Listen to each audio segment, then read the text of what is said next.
The annual midsummer fete at Willowbrook Tea House had drawn the entire village of St. Giles in the Weald to its charming gardens, where the scent of climbing roses mingled with the more prosaic aromas of Victoria sponge and cucumber sandwiches.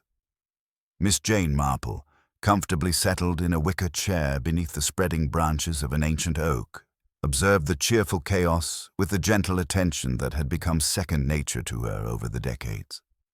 Her knitting needles moved in their familiar rhythm, creating delicate lacework, but her keen blue eyes missed nothing of the human drama unfolding before her.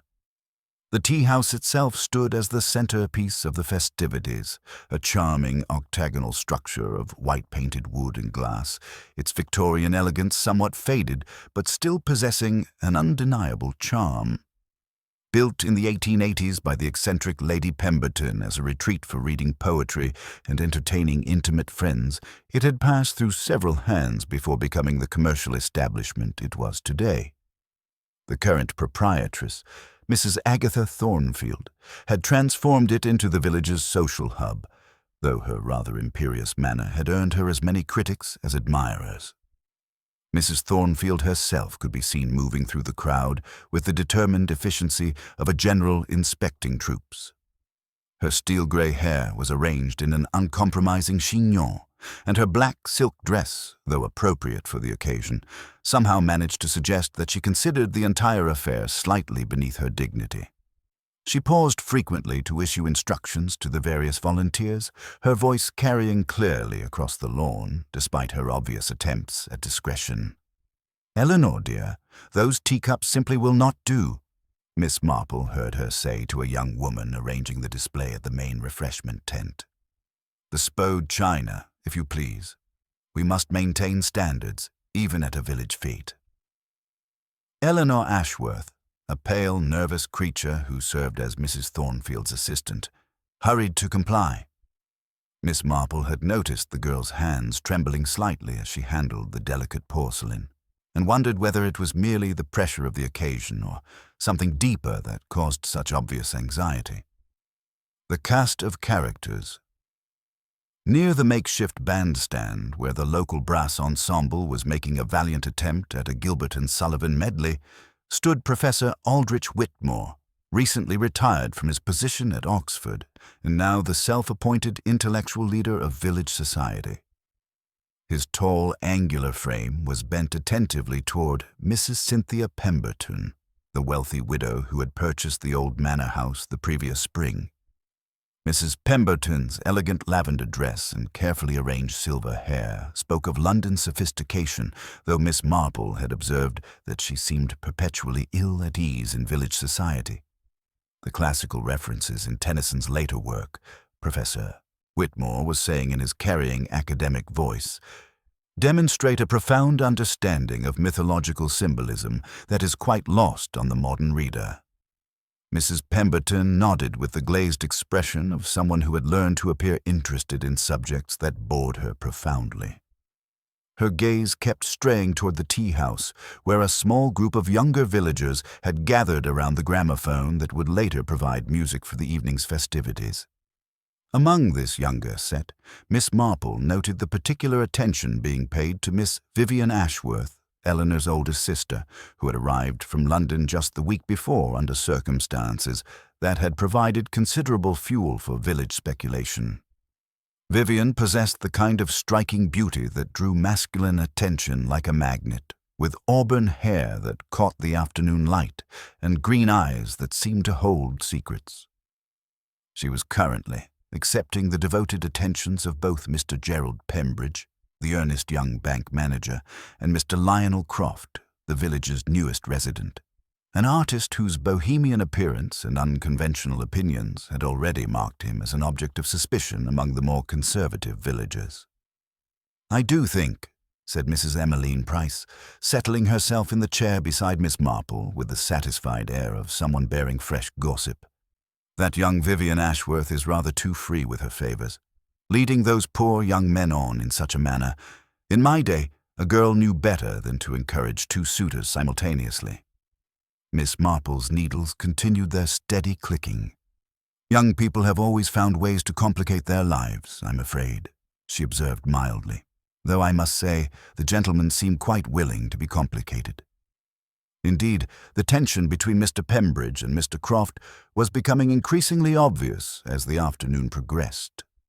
Pembridge, solid and conventional in his Sunday best, kept attempting to draw Vivian away from the artist's influence, while Croft seemed to take a perverse pleasure in making remarks calculated to shock the banker's sensibilities. Undercurrents and observations. As the shadows began to lengthen, Miss Marple noticed other, more subtle dramas playing out among the assembled villagers. Dr. Marcus Haydock, the village physician, stood apart from the main crowd, his usually jovial demeanor replaced by an expression of barely concealed worry. His attention seemed focused on Mrs. Thornfield, though he was careful not to approach her directly. Miss Marple recalled hearing whispers about some sort of disagreement between the doctor and the tea-house proprietress, though the nature of their dispute remained unclear. Near the prize table, where the results of the various competitions were displayed, Constable William Pock was engaged in what appeared to be a heated discussion with Mr. James Fielding, the local magistrate. Their voices were kept low, but their body language suggested disagreement about some matter of considerable importance. Mr. Fielding's face bore the flushed appearance of a man struggling to control his temper, while the constable's usual deference seemed strained. The Reverend Harold Finch, bless his earnest heart, was making his rounds among the parishioners with the determined cheerfulness that marked his approach to all social obligations. His wife, a mouse-like woman who seemed to shrink from attention, followed at a respectful distance, occasionally offering shy smiles to acquaintances, but rarely speaking. The evening's promise. As the formal activities of the fete began to wind down, Mrs. Thornfield appeared at the center of the main lawn, clapping her hands for attention. "Ladies and gentlemen," she announced in her clear, commanding voice, "I hope you have all enjoyed this afternoon's festivities. However, the day is not yet over. For those who wish to continue the celebration, we shall be serving midnight tea in the tea-house itself, beginning at 11 o'clock. There will be music, refreshments, and—" here her voice took on a slightly arch tone, "the opportunity for more intimate conversation than the afternoon's crowd has permitted." A murmur of interest rippled through the remaining guests. The idea of midnight tea was novel enough to intrigue the younger villagers, while the older residents exchanged glances that suggested varying degrees of approval and concern. "The tea-house will be prepared especially for the occasion," Mrs. Thornfield continued. "I do ask that everyone respect the arrangements and refrain from entering the building until the appointed time. Eleanor and I have worked very hard to create something special for this evening." Miss Marple observed the various reactions to this announcement with particular interest. Vivian Ashworth's face lit up with genuine enthusiasm, while her sister Eleanor appeared almost ill with anxiety. Professor Whitmore seemed pleased at the prospect of a smaller, more select gathering, while Mrs. Pemberton looked as though she were calculating whether attendance would enhance or damage her social standing. Most intriguingly, Dr. Haydock's expression darkened considerably at Mrs. Thornfield's words, and he turned away abruptly, walking toward the village lane with the stride of a man fleeing an unpleasant duty. A sense of foreboding. As the afternoon guests began to disperse, Miss Marple remained in her chair, ostensibly absorbed in her knitting but actually watching the subtle preparations for the evening's entertainment. The tea-house, which had stood empty during the day's festivities, was now receiving Mrs. Thornfield's personal attention. Through the large windows, Miss Marple could see her arranging furniture, setting out fresh flowers, and directing Eleanor in the placement of additional lighting. There was something in Mrs. Thornfield's manner, a nervous energy that seemed at odds with her usual composure, that struck Miss Marple as significant. In her long experience with human nature, she had learned that when people behaved contrary to their established patterns, it usually indicated the presence of some powerful emotion: fear, guilt, and desperate hope. The sun was setting behind the tea-house now, casting long shadows across the garden and giving the white-painted building an ethereal, almost ghostly appearance. The evening air carried the promise of cooler temperatures and, perhaps, of revelations that the bright afternoon had kept hidden. Miss Marple folded her knitting with the deliberate movements of someone who had reached a decision. She would, she thought, accept Mrs. Thornfield's invitation to midnight tea. At her age, one learned to trust one's instincts about such matters, and her instincts were telling her that this particular evening might prove more eventful than anyone anticipated.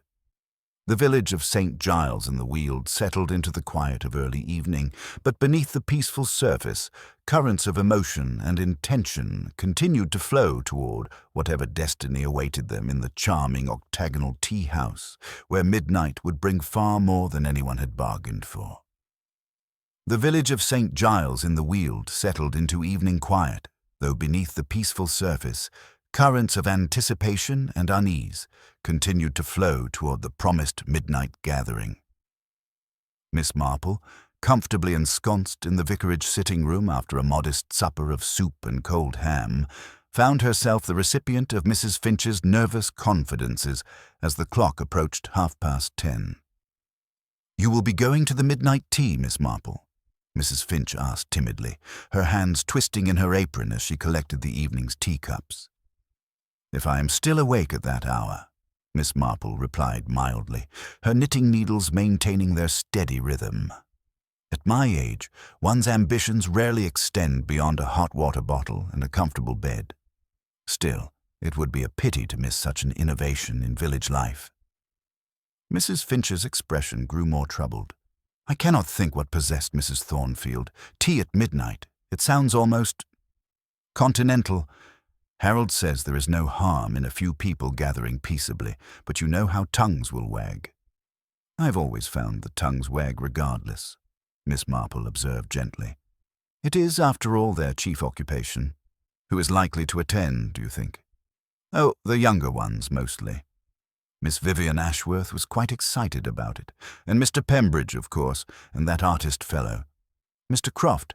Mrs. Pemberton said she might come if she could bear the strain of village gaiety.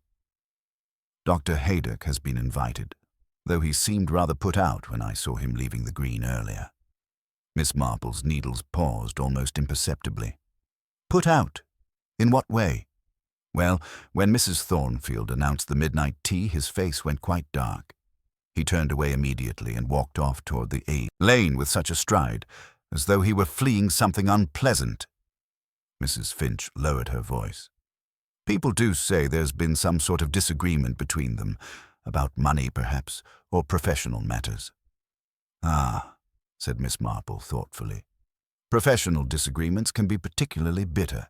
They touch upon one's competence, which is often more sensitive than one's purse." As the church bells chimed 11, figures began moving through the village streets toward the illuminated tea-house. Miss Marple, having donned her light shawl, made her way along the moonlit path, observing the other guests converging on their destination. The octagonal building glowed warmly against the dark garden, its many windows casting rectangles of golden light across the flower beds. Professor Whitmore stood near the entrance, consulting his pocket watch with characteristic precision, while Mrs. Pemberton approached from the manor house direction, her elegant evening coat suggesting considerable care in her preparations. The younger set had already gathered near the front steps, their animated conversation carrying clearly in the still air. "I do hope Mrs. Thornfield has chosen something more sophisticated than the usual village dance tunes," Vivian Ashworth was saying, her voice holding that particular note of gentle condescension that marked her as someone who considered herself above her current circumstances. Gerald Pembridge's response was predictably disapproving. "I hardly think such music appropriate for a respectable gathering. There's something to be said for traditional melodies." Lionel Croft's laugh carried a hint of mockery. "My dear Pembridge, you speak as though music were a moral issue. Art should challenge, not merely comfort." The tension between the two men was becoming increasingly obvious, and Miss Marple noted how Vivian seemed to encourage their rivalry with small smiles and carefully timed comments. It was a dangerous game, particularly when played by someone who might not fully understand the passions she was arousing. Eleanor Ashworth emerged from the tea-house at that moment, her pale face flushed with exertion and considerable anxiety. She moved with the hurried, distracted air of someone trying to complete too many tasks simultaneously, and Miss Marple observed that her hands trembled as she adjusted the small lanterns marking the path. "Is everything quite ready, my dear?" Professor Whitmore inquired with benevolent concern. "Oh, yes, Professor," Eleanor replied, though her voice suggested anything but confidence.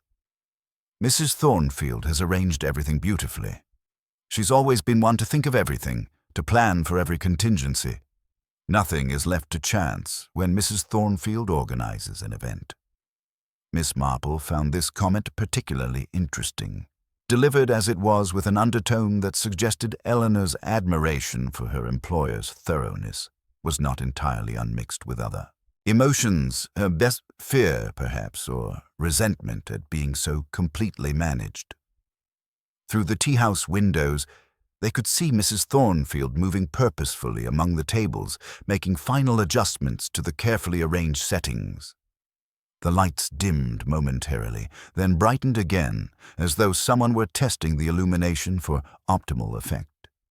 Dr. Haydock was notably absent from the gathering group, and Miss Marple wondered whether his obvious distress at the afternoon's announcement had led him to decline the invitation entirely. Constable Polk appeared from the village direction, walking with measured pace but seeming oddly formal for a social occasion. The church clock began to chime the quarter hour, its deep notes rolling across the quiet village. In 15 minutes, Mrs. Thornfield's unprecedented midnight tea would officially begin, and whatever secrets lay hidden beneath the day's pleasant social facade would begin their inexorable movement toward revelation. As the quarter hour chimed, Mrs. Thornfield appeared at the tea-house entrance, her commanding presence immediately drawing attention. She had changed from her afternoon black silk into an elaborate burgundy velvet gown that seemed almost theatrical in its richness, and her steel-gray hair had been arranged in an elaborate coiffure that added to her already imposing height. Yet Miss Marple, with her practiced eye for human nature, detected something forced in her hostess's bright smile, the particular strain that comes from maintaining perfect composure when one's nerves are stretched taut. "Ladies and gentlemen," Mrs. Thornfield announced, her voice carrying its usual authority, though pitched perhaps a note higher than customary. "Welcome to what I hope will become a cherished tradition in our village. Do come in, everything is prepared."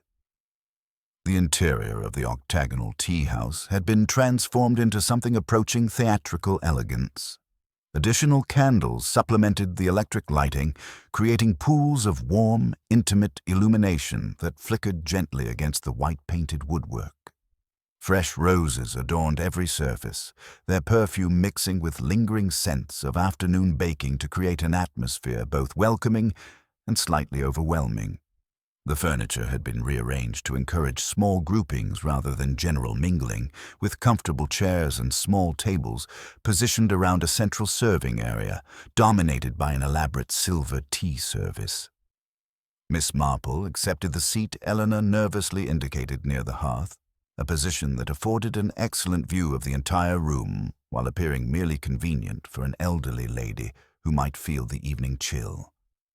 From this vantage point, she could observe the careful choreography of the gathering as guests settled themselves according to inclination and social calculation. Professor Whitmore positioned himself near the gramophone with evident satisfaction, clearly anticipating his role as intellectual guide to the evening's conversations. Mrs. Pemberton chose a chair that allowed observation without too close scrutiny, her elegant posture suggesting both interest and reserve. The younger guests gravitated naturally toward the center of the room, where Vivian Ashworth had managed to position herself where she could command the attention of both her admirers simultaneously. "The tea service this evening is particularly fine," Mrs. Thornfield was explaining, gesturing toward the royal Worcester china that graced the central table. It seemed appropriate for such a special occasion. Her pride in the elaborate preparations was evident, Yet Miss Marple detected an underlying urgency in her manner, as though the success of this evening carried weight beyond mere social triumph. Eleanor moved through the gathering with mechanical precision, offering refreshments and ensuring comfort, but her earlier nervousness had intensified rather than diminished. Miss Marple observed how she avoided meeting anyone's eyes directly, as though afraid of what she might reveal or discover. When she reached Dr. Haydock's chair, for he had indeed arrived despite his obvious reluctance, her hands trembled so violently that the teacup rattled against its saucer. "Steady on, my dear," the doctor said quietly, his voice kind but strained. "No need for such anxiety. It's only tea, after all." Mrs. Thornfield's sharp glance at this exchange did not escape Miss Marple's notice, nor did the way Eleanor's face flushed crimson before she hurried away to attend other guests. "I must say, Mrs. Thornfield," Vivian remarked with calculated enthusiasm, "this is exactly the sort of sophisticated entertainment one misses in village life. London society could learn from such attention to detail." The compliment produced obvious pleasure in Mrs. Thornfield's expression, though something in her responding smile struck Miss Marple as oddly triumphant rather than merely gratified. "You are too kind, my dear. I've always believed that location need not determine the quality of one's social standards." As conversations began to flow more freely, aided by the intimate lighting and carefully chosen refreshments, Miss Marple settled back to observe the human dynamics unfolding before her. Vivian continued her delicate balancing act between her two suitors, while Gerald Pembridge's protective hovering grew more pronounced as Lionel Croft's casual sophistication drew increasingly obvious responses from their shared object of attention. "The gramophone selection is quite varied," Professor Whitmore was noting approvingly. "Classical selections, some modern pieces, even a few of those American jazz recordings that are becoming so popular." "Music should reflect the times," Croft observed lazily. "Art that refuses to evolve becomes merely decoration." Pembridge's disapproving sniff was audible. "Some traditions deserve preservation. Not everything new represents improvement." It was precisely the sort of generational and philosophical divide that could spark heated discussion, and Miss Marple noted how Vivian encouraged the brewing conflict with subtle smiles and carefully timed comments. A dangerous game, particularly when played by someone who might not fully understand the passions she was arousing. The evening was proceeding exactly as Mrs. Thornfield had orchestrated, when an unexpected interruption altered the carefully planned atmosphere. A sharp knock sounded at the door. Not the tentative tap of a late-arriving guest, but the authoritative rap of someone whose business could not be postponed. Constable Polk rose instinctively, his hand moving toward the door, while Mrs. Thornfield's face went oddly still. Through the glass panels, they could see a figure silhouetted against the garden's moonlit paths. "Who can that be at this hour?" Mrs. Finch whispered, her hand flying to her throat. Mrs. Thornfield moved toward the entrance with measured steps, her composure intact, but her knuckles white where she gripped the door handle. When she opened it, Dr. Haydock's locum, young Dr. Morrison, stood on the threshold, his face grave with professional concern. "Mrs. Thornfield," he said quietly, "I apologize for the intrusion, but I'm afraid there's been an incident in the village. Dr. Haydock, I need you to come immediately." The older physician rose without question, his relief at having an excuse to leave the gathering evident to Miss Marple's observant eye. "Of course. What sort of incident?" "A break-in at the pharmacy," Dr. Morrison replied, his voice carrying clearly in the sudden silence. "Several controlled substances appear to be missing. The police will want to speak with you about what might have been taken." As Dr. Haydock gathered his coat and prepared to leave, Miss Marple noticed Mrs. Thornfield's face had gone very pale indeed. The evening's careful orchestration was beginning to unravel, and something in the hostess's expression suggested that this particular interruption was far more significant than a simple village crime. The midnight tea was about to become something none of them had anticipated. The shock of the pharmacy break-in lingered in the tea-house, a chill beneath the polite surface that no amount of candlelight or well-brewed tea could quite dispel. Conversation resumed, but it was strained. Voices pitched a shade too high, laughter ringing false, as if every guest were determined to prove that nothing at all was amiss. Yet the tension, once loosed, could not be so easily gathered back. Miss Marple, from her quiet place near the hearth, watched the room with gentle, unassuming interest. She noticed how Mrs. Thornfield stood a moment longer at the closed door, her hand pressed to the wood as if seeking steadiness. When she turned back to her guests, her smile was as precise as ever, but her eyes betrayed a flicker of unease. "Let us not allow a spot of village mischief to spoil a lovely evening," she declared, her voice brisk but a little too bright. "Eleanor, do see about more tea and perhaps a little music." Eleanor, still pale and visibly shaken, hurried to the gramophone. Her hands fumbled with the records, and a sudden crack echoed through the room as one slipped from her grasp onto the floor. "So sorry," she whispered, cheeks flushed as she stooped to gather the broken shellac. Her sister Vivian's laughter was light, almost mocking. "Really, Ellie, it's just a record. No need to make a scene." Lionel Croft, lounging beside the window, observed the exchange with a wry smile. "It's a tense night all around, isn't it? One almost expects more excitement before dawn." His words drew a sharp look from Gerald Pembridge, who bristled at the artist's irreverence. "Some of us prefer our excitement in moderation, Croft. There's enough drama without inventing more." Constable Polk, who had remained in the background, now cleared his throat. "If I might have everyone's attention for just a moment, I'd like to know if anyone noticed anything unusual on their way here. Perhaps someone lingering near the pharmacy, or any comings and goings along High Street?" The question hung in the air, met at first by silence, then the low hum of speculation. Gerald Pembridge was quick to respond. "I passed the pharmacy not long before arriving. It looked quite shut up, nothing out of the ordinary."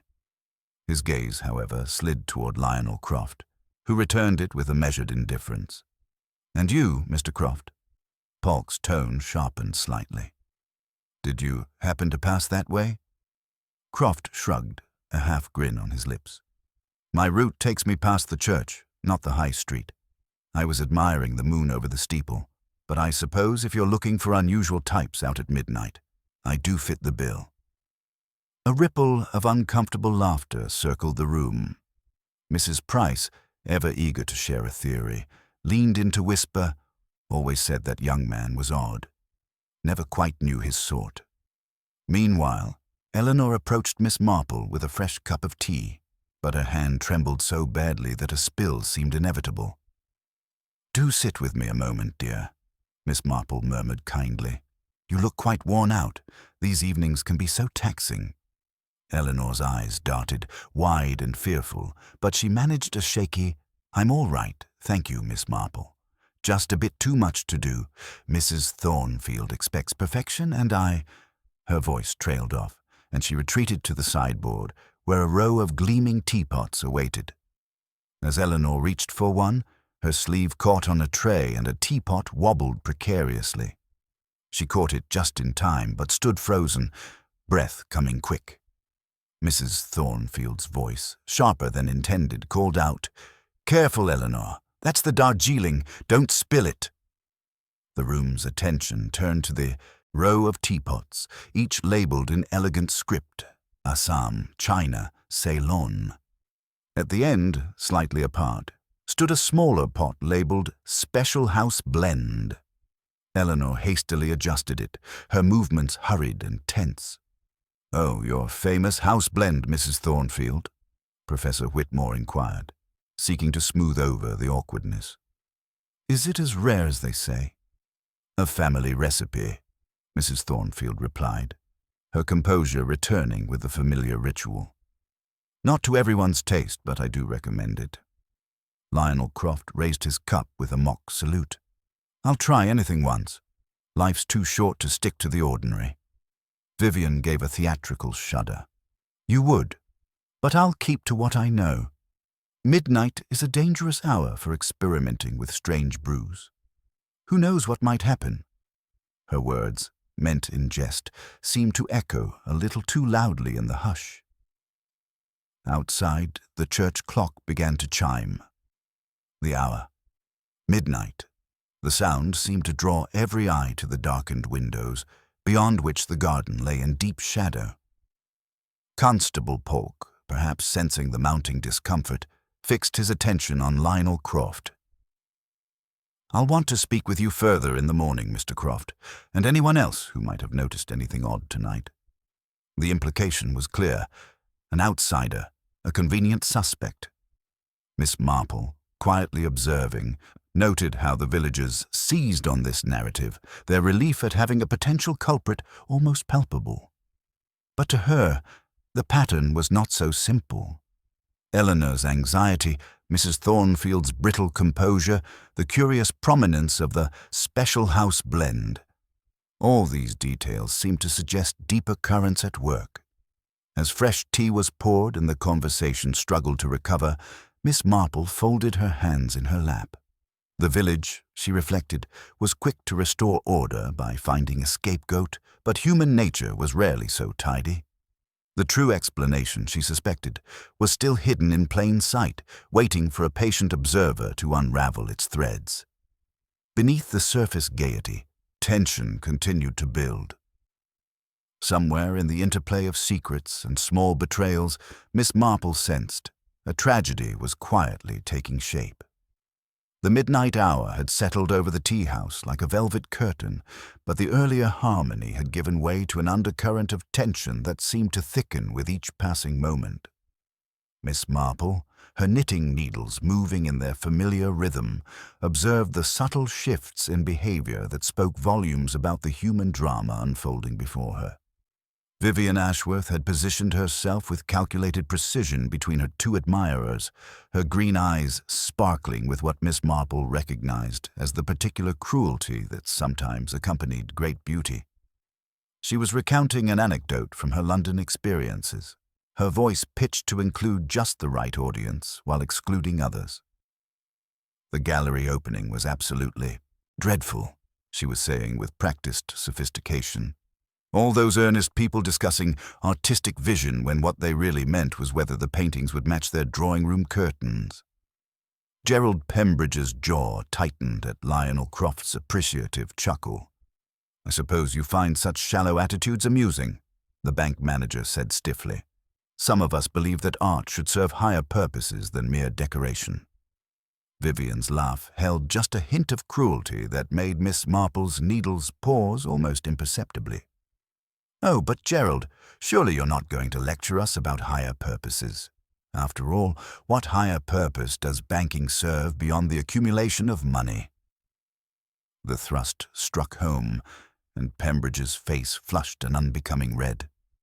Miss Marple noted how Vivian seemed to delight in drawing blood with her sharp tongue. A dangerous trait in someone so young and attractive, particularly when dealing with men whose pride was already wounded by rivalry. Meanwhile, Eleanor continued her nervous ministrations among the guests, but her anxiety had intensified rather than diminished as the evening progressed. Miss Marple watched with growing interest as the young woman's attention kept returning obsessively to the serving table, particularly to the row of teapots. Most significantly, Eleanor's gaze repeatedly fixed on the small pot labeled Special House Blend, set slightly apart from the others. Each time Eleanor approached that particular teapot, her hands trembled more violently, and her pale face grew paler still. She would position it carefully, then moments later adjust it again, as if its precise placement were a matter of life and death. Once, Miss Marple observed, Eleanor actually lifted the pot as if to carry it away, only to set it down again with obvious reluctance. Mrs. Thornfield, perhaps sensing the growing tension, moved among her guests with renewed determination to salvage the evening's success. "I believe in using beautiful things rather than merely preserving them," she was telling Professor Whitmore, who had been admiring the Royal Worcester china. What good is beauty that brings no pleasure? Miss Marple found this philosophy interesting, particularly given Mrs. Thornfield's reputation for careful preservation of her possessions. It suggested a woman under considerable strain, perhaps driven to uncharacteristic gestures by circumstances beyond her control. The church clock chimed the quarter hour, its deep notes seeming to hang in the air longer than usual. In the resulting silence, Lionel Croft's voice carried clearly across the room. "I think I'll try that mysterious house blend of yours, Mrs. Thornfield," he announced with his characteristic casual insolence. "Since you've been so secretive about it all evening, my curiosity is thoroughly aroused." Eleanor's reaction was immediate and telling. Her eyes flashed toward Mrs. Thornfield with something approaching panic, then back to the special teapot. Her hesitation was so slight that most would have missed it entirely, but Miss Marple did not. The young woman's fingers trembled as they closed around the handle, and she seemed to struggle with some internal conflict before finally pouring the dark amber liquid into Croft's cup. "Smells ordinary enough," Croft observed, sniffing the steaming tea with exaggerated concentration. "One hopes it contains some notable properties, or your house secret is rather wasted, Mrs. Thornfield." Mrs. Thornfield's response carried a defensive edge that hadn't been present earlier. "It is not merely the taste, it is the balance, Mr. Croft. One must understand proportion. Too much of anything, even of a good thing, can prove disastrous."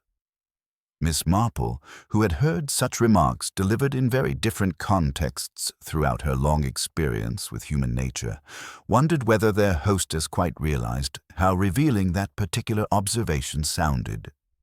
For several minutes, nothing happened at all. The conversation sorted itself into smaller eddies and currents, with Professor Whitmore discussing narrative structure with Mrs. Pemberton, while the Reverend Finch and his wife sat quietly near the door, both looking increasingly anxious to depart. The gramophone played a soft waltz that filled the gaps in conversation, creating an atmosphere of forced normalcy. Then Lionel Croft laughed.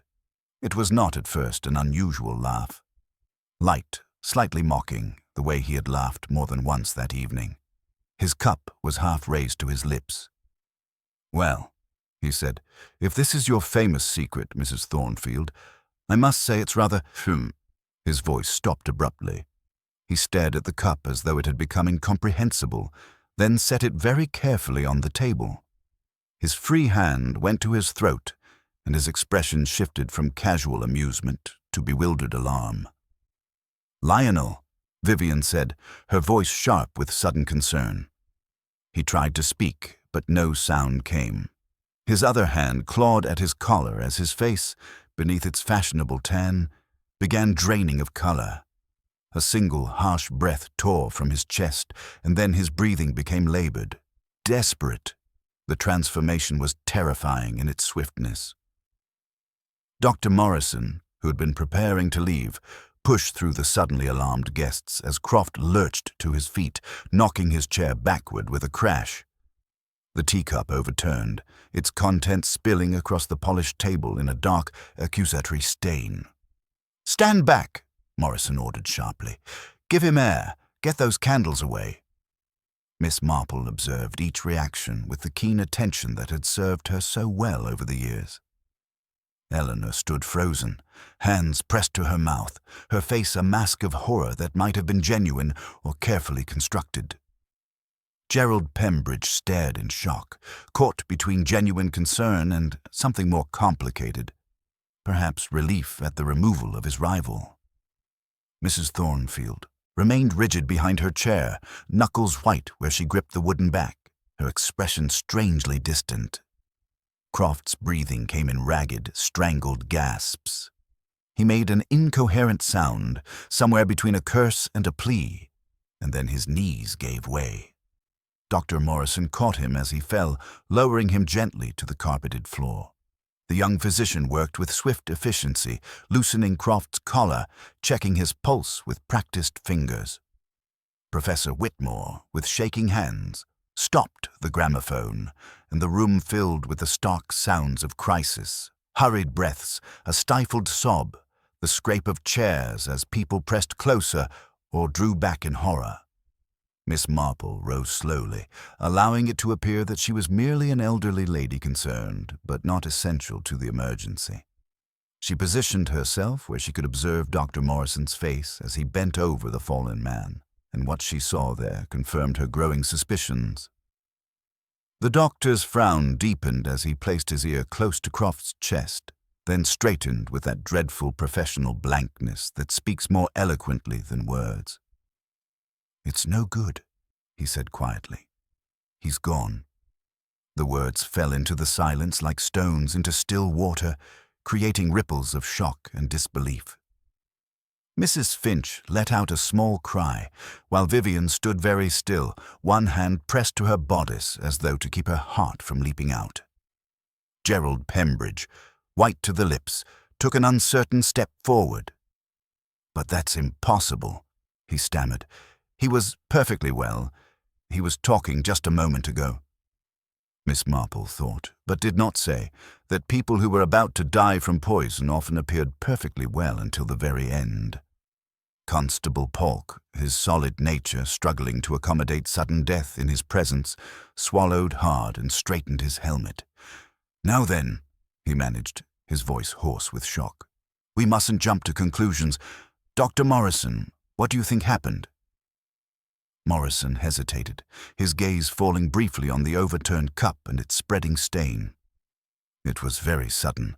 There could be many causes. A heart attack, a seizure of some kind. But until we have a proper examination—" His diplomatic words did nothing to ease the oppressive atmosphere that had settled over the room. Everyone present understood what he was not saying. Sudden death in a healthy young man immediately after drinking from a special preparation suggested something far more sinister than natural causes. Miss Marple's quiet eyes moved from the fallen man to the small teapot set apart from the rest, its spout still glistening faintly with moisture. Then to Eleanor, who had poured the fatal cup. To Mrs. Thornfield, who had created the special blend. To each face in turn, registering shock, fear, calculation, and in some cases, barely concealed relief. The midnight tea had ended in tragedy, and the peaceful village of St. Giles in the Weald would never be quite the same. Murder had come to the charming octagonal tea house, disguised as hospitality and served in the finest Royal Worcester china. The question now was not whether a crime had been committed, but who among this carefully assembled company had planned it so meticulously, and why Lionel Croft had been chosen to die. The immediate aftermath of Dr. Morrison's pronouncement settled over the tea house like a suffocating shroud. For several long moments no one moved, as though the reality of death required time to penetrate their shocked consciousness. The candles continued their gentle flickering, casting grotesque shadows over Lionel Croft's still features and the strained faces of those who had witnessed his final moments. The immediate response. Mrs. Finch was the first to break the terrible silence with a strangled sob, her hand flying to her mouth in horror. Professor Whitmore sank heavily into the nearest chair, his academic composure entirely deserting him, as he stared at the covered form with the expression of a man whose orderly world had suddenly become incomprehensible. Mrs. Pemberton, though pale as parchment, maintained her aristocratic bearing while reaching instinctively for her handbag. The well-bred impulse to flee when circumstances became unbearable, even when there was nowhere proper to go. Dr. Morrison, to his credit, quickly assumed the authority that tragedy demanded. "No one must leave," he announced firmly, though his young face betrayed the strain of sudden responsibility. "This is now a matter for the police. Constable Polk, we must preserve everything exactly as it is." Constable Polk, his solid nature struggling to accommodate sudden death in his presence, straightened his helmet and found his official voice. "Right then. Everyone stay where you are. Touch nothing, especially not that teapot or the cup." His gaze fell heavily on the overturned cup with its damning stain, then shifted pointedly to the isolated Special House Blend teapot. The arrival of authority. Within the quarter hour, The sound of a motor car on the village lane announced the arrival of proper authority. Inspector Graves from Much Hedham entered the tea house with the measured stride of a man who had seen too many scenes like this one. Tall and spare, with grizzled hair and tired eyes that missed nothing, he surveyed the room with the weary competence of long experience. "So," he said after receiving Dr. Morrison's compressed account, his voice carrying neither surprise nor drama. "We have a young man in apparent good health, dead within minutes of drinking a particular tea preparation, and earlier tonight someone broke into the village pharmacy." He paused, his sharp gaze moving from the covered body to each tense face in turn. "I don't believe in coincidences." His attention came to rest on Miss Marple, seated quietly in her corner with her forgotten knitting. "You're Miss Marple of St. Mary Mead, aren't you? I've heard of you, from my colleagues." Miss Marple smiled with gentle modesty. "Oh, I hardly think—" "Yes," Graves interrupted dryly. "That's what they all say before their names end up in my reports. You'll understand that I'll want to speak with you about what you observed." Character revelations under pressure. As Inspector Graves began his methodical examination of the scene, the careful social facade that had governed the evening finally began to crumble. Vivian Ashworth, emerging from her initial shock, had undergone a startling transformation. Her earlier manipulative charm had been replaced by something raw and more dangerous, a grief that seemed to carry accusation in its wake. "He was just here," she whispered, staring down at the covered form. "Just talking and laughing. How can someone simply disappear like that?" Her voice grew stronger, more pointed. "Unless someone wanted him to disappear." Gerald Pembridge moved to comfort her, but she recoiled from his touch with surprising vehemence. "Don't," she said sharply. "This is all wrong. Lionel was healthy, young. People don't just die from drinking tea." Her words hung in the air like an accusation, and Miss Marple noted how several guests shifted uncomfortably. The polite fiction that this might be natural death was beginning to dissolve under the weight of obvious suspicion. Eleanor's revealing terror. Eleanor Ashworth presented the most fascinating study in barely controlled panic. Her earlier nervousness had evolved into something approaching terror, and she stood frozen near the serving table, her face drained of all color. When Inspector Graves approached to examine the teapots, Eleanor's reaction was immediate and telling. "Which pot contained the fatal tea?" Graves asked, his tone professionally neutral. Eleanor's eyes darted frantically between the inspector and Mrs. Thornfield before settling on the special blend pot. That is, Mrs. Thornfield told me to—" Her voice dissolved into incoherent mumbling. Mrs. Thornfield stepped forward smoothly, her composure still largely intact, despite the strain. "Eleanor is naturally upset, Inspector. She served Mr. Croft from my special house blend at his specific request." But it was Eleanor's next action that caught Miss Marple's particular attention. Moving with sudden, decisive purpose, the young woman approached the serving table and carefully lifted the dangerous teapot, setting it apart on the center table with almost ceremonial deliberation. "Better not be moving evidence about," Constable Pock protested. "It wasn't safe there," Eleanor replied, her voice low but oddly composed. "People might have helped themselves." The remark sent a visible shiver through the assembled company. Miss Marple found Eleanor's first instinct particularly revealing. Even in the face of potential suspicion, the young woman's primary concern had been protecting others from the lethal brew rather than protecting herself from blame. Mrs. Thornfield's composure cracks.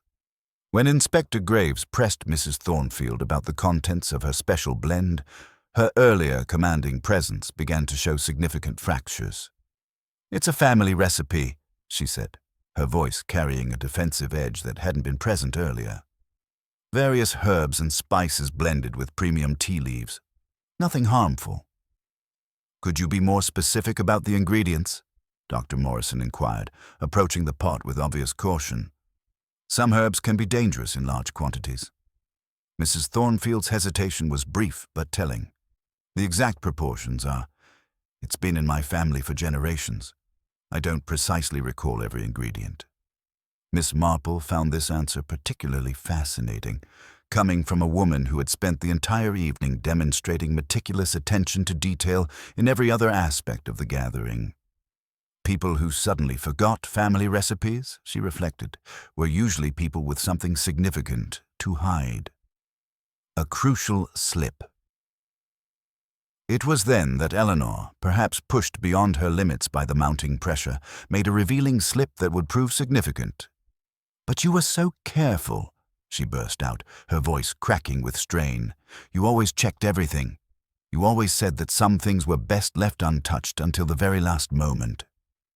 A stunned silence followed this outburst. Mrs. Thornfield's face, already pale, seemed to drain of all remaining color as her gaze locked with Eleanor's in a desperate, silent communication that spoke of shared secrets and barely contained panic. "What exactly do you mean by that, Miss Ashworth?" Inspector Graves asked quietly, recognizing the significance of the moment. But Eleanor seemed to have retreated into herself, her earlier revelation having exhausted her emotional reserves. She merely shook her head, unable or unwilling to elaborate further. Miss Marple's quiet observations. Throughout these dramatic revelations, Miss Marple remained in her corner, apparently absorbed in her knitting but actually cataloguing every reaction, every telling glance, every small betrayal of expression. She had noticed the silver cufflink with its distinctive enamel palette and paintbrush design lying near where Croft had fallen, a detail that might prove significant later.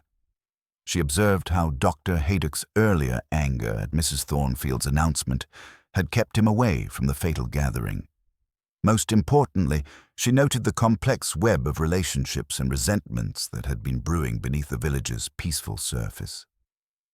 As Inspector Graves continued his preliminary investigation, Miss Marple reflected on the patterns she was beginning to discern. The obvious suspect had emerged, Mrs. Thornfield, the proprietress who had prepared the fatal blend. But in her long experience with human nature, Miss Marple knew that the obvious was rarely the complete truth in such matters. Eleanor's terror suggested knowledge beyond what a simple serving girl should possess, while the careful timing of events suggested planning that went beyond mere opportunity. The investigation begins. "Until we have proper analysis of the tea and the victim," Inspector Graves announced, "I'm treating this as suspicious death. No one leaves the premises. I'll need to speak with each of you individually about what you observed this evening." As the inspector began the methodical process of taking statements, the charming octagonal tea house had been transformed from a symbol of village refinement into the scene of a crime. Someone among the assembled company had decided that Lionel Croft must die at midnight, served poison in the finest Royal Worcester china. The question now was not whether murder had been committed, but who had planned it so carefully and why they had chosen this particular evening, this particular gathering, to carry out their deadly intention. Miss Marple settled back in her chair, her keen mind already working to untangle the complex web of motives, opportunities, and deceptions that had led to this moment. The real killer's deception, she suspected, was far more intricate than anyone yet realized, hidden behind layers of social convention and carefully maintained appearances. But truth, she knew from long experience, had a way of emerging, no matter how cleverly it had been buried beneath the surface of respectability. The tea house had transformed overnight from a scene of elegant hospitality into something far more sinister. Dawn light filtered through the octagonal windows, revealing the stark reality of what had occurred beneath the romantic glow of candlelight. Inspector Graves, having secured the premises and summoned additional constables from Much Haydom, began the methodical process that would either solve the crime or deepen its mystery. The investigation takes shape. Inspector Graves arranged the remaining guests in the adjacent sitting room while preserving the tea house itself as evidence. The contrast was jarring, the cheerful morning light illuminating faces drawn with exhaustion and fear, while through the connecting doorway, the covered form of Lionel Croft served as a grim reminder of the night's tragic conclusion. "Ladies and gentlemen," Graves announced with professional authority, "I shall need to speak with each of you individually about the events of this evening. I ask for your patience and your complete honesty. A man is dead, and the circumstances suggest deliberate action." Miss Marple, settling herself in a corner chair with her knitting, observed the various reactions to this pronouncement. Mrs. Thornfield maintained her rigid composure, though her knuckles showed white where she gripped her handbag. Eleanor Ashworth seemed to shrink further into herself, while Vivian's earlier shock had crystallized into something more dangerous, a controlled fury that seemed to encompass everyone present. Mrs. Thornfield's careful testimony. When called first for questioning, Mrs. Thornfield approached the interview with the same commanding presence she had displayed throughout the evening, though Miss Marple noted subtle cracks in her facade. "The special blend," Mrs. Thornfield stated with measured precision, "is indeed a family recipe passed down through generations. It contains various herbs known for their beneficial properties: chamomile, mint, and several others that aid digestion and promote relaxation." Inspector Graves pressed for specifics. "Could you provide a complete written list of ingredients? The coroner will require exact details of what Mr. Croft consumed."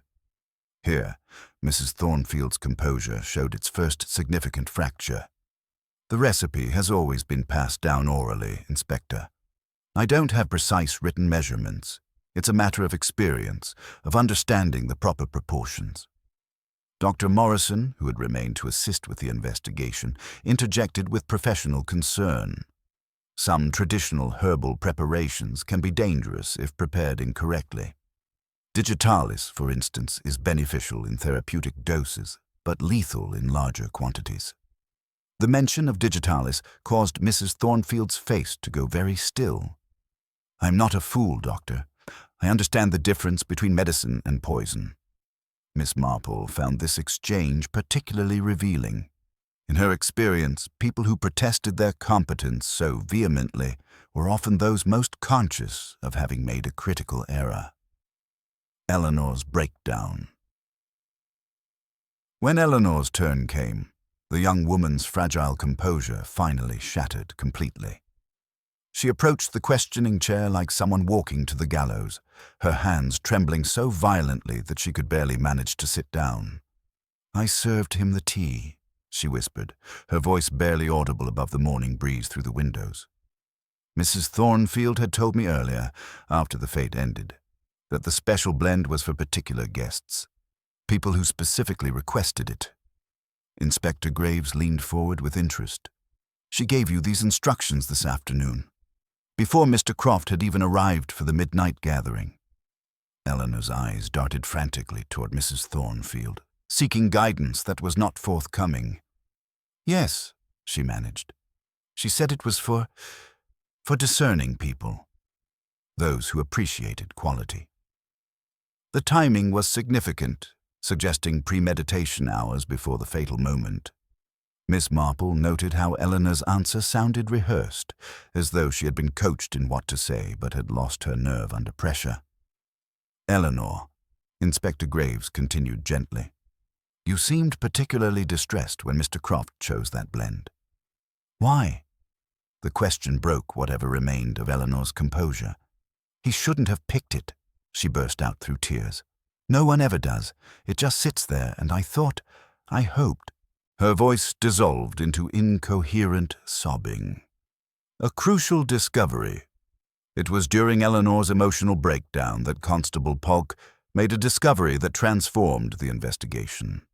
While conducting a thorough examination of the serving area, he found a small glass vial tucked behind the larger teapots, empty but bearing traces of crystalline residue that caught the morning light. "Inspector," Polk called quietly, holding up the vial with careful hands wrapped in his handkerchief. This was hidden behind the Ceylon tea service. The discovery sent a visible shock through the assembled company. An empty vial suggested deliberate poisoning rather than accidental overdose, transforming the tragedy from possible mistake to calculated murder. Mrs. Thornfield stared at the evidence as though it were an accusation made manifest, while Eleanor's sobs intensified. Dr. Morrison examined the vial with growing alarm. This appears to have contained a concentrated solution. Given the break-in at the pharmacy earlier tonight, we must consider that the fatal substance was stolen specifically for tonight's purpose. The cufflink clue. Miss Marple, who had been quietly observing these developments, cleared her throat gently. "Inspector, if I might mention something I noticed earlier. When poor Mr. Croft fell, I observed a small object near where he landed, a silver cufflink with what appeared to be an enamel design of an artist's palette and brushes." Inspector Graves immediately dispatched Constable Polk to search the area Miss Marple had indicated. Within moments, the constable returned with the distinctive cufflink, its silver surface gleaming and its enamel work clearly depicting the tools of an artist's trade. "This is most interesting," Graves murmured, examining the piece carefully. "It certainly wasn't on the victim. Do any of you recognize this particular design?" Professor Whitmore, who had been maintaining scholarly composure throughout the morning's revelations, suddenly went pale. That is to say, it resembles a pair I own, a gift from my late wife, who appreciated my modest attempts at watercolor painting." The admission hung in the air like an accusation. Miss Marple observed how the professor's hands moved instinctively to his cuffs, checking for the presence of his own links with the nervous gesture of a man discovering an unwelcome absence. Gerald Pembridge, under scrutiny. Gerald Pembridge's interview revealed a man struggling with conflicting emotions, grief, relief, and barely suppressed guilt about that relief. His banker's precision served him well in providing a detailed timeline, but his obvious satisfaction at his rival's removal made him appear callous rather than innocent. "I won't pretend I mourned Croft's influence over Miss Ashworth," he admitted with painful honesty. "The man was a corrupting presence, filling her head with bohemian nonsense about art and unconventional living, but I would never. The method is abhorrent to any decent person." Inspector Graves pressed him about his movements during the crucial period. "You approached the serving table at one point during the evening." Pembridge's face flushed crimson. "I merely refreshed my own cup of Assam. No one was attending the table, and I'm not accustomed to being waited upon like royalty." "Did you touch the special blend pot?"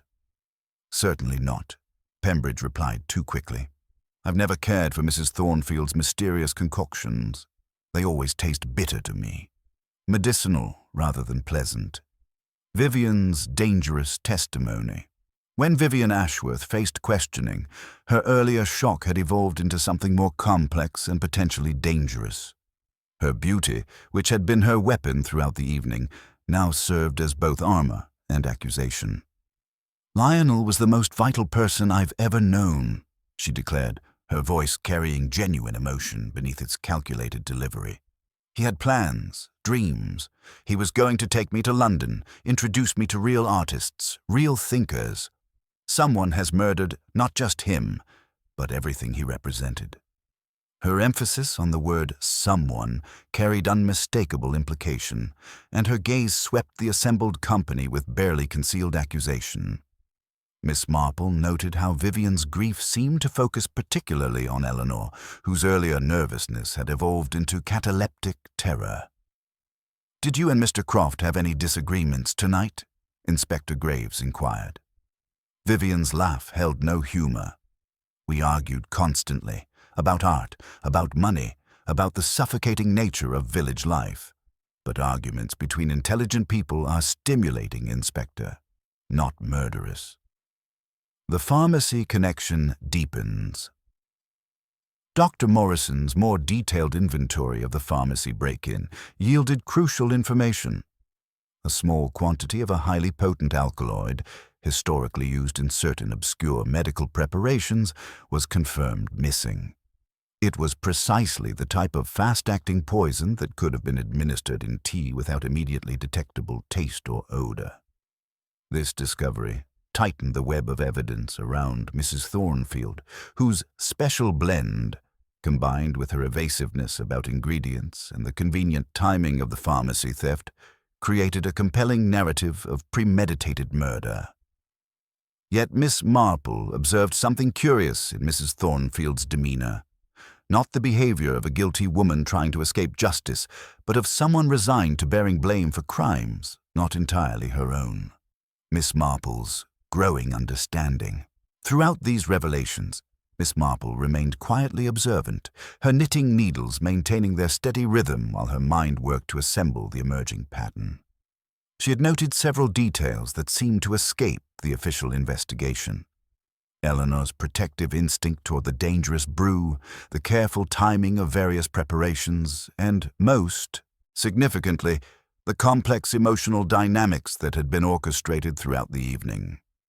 The crime, she was beginning to understand, demonstrated a sophistication that went beyond simple jealousy or revenge.